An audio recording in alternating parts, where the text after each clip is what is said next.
कधी कधी आपण विचार करून ठेवतो, सगळ्या कामांचं नियोजन करून ठेवतो, पण त्यापैकी एकही काम होत नाही. असाच हा आजचा दिवस होता. सकाळी सकाळी घराबाहेर पडलो होतो की नाश्ता करून सगळ्यात पहिले हेअर स्पा करायला जाऊ, पण मॅडमने काही ब्रेकफास्ट केला नाही. मग घरी येऊन तिच्यासाठी ब्रेकफास्ट करावा लागला. आता ब्रेकफास्ट झाल्यानंतर म्हटलं पटापट स्वयंपाक आवरून घेऊ आणि त्यानंतर तरी आपण सगळं जेवण वगैरे करून जाऊ हेअर स्पा करण्यासाठी.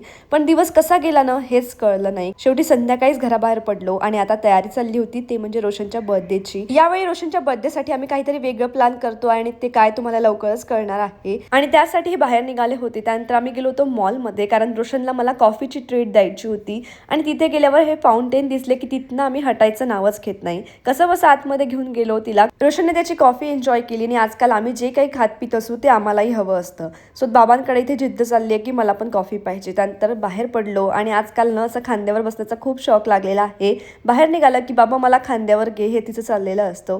त्यानंतर आम्ही ही वसुबारसाठी छोटीशी खरेदी केली. मस्त हे गाय वासरू मी घेतलेलं आहे. तुम्हाला कसं वाटलं नक्की कमेंटमध्ये सांगा. आणि ही आहे उद्या आम्ही बाहेर चाललो त्याची तयारी. सो काय असणार आहे पुढचा व्लॉग हा बघायला विसरू नका. आणि आजचा व्लॉग कसा वाटला कमेंटमध्ये नक्की सांगा.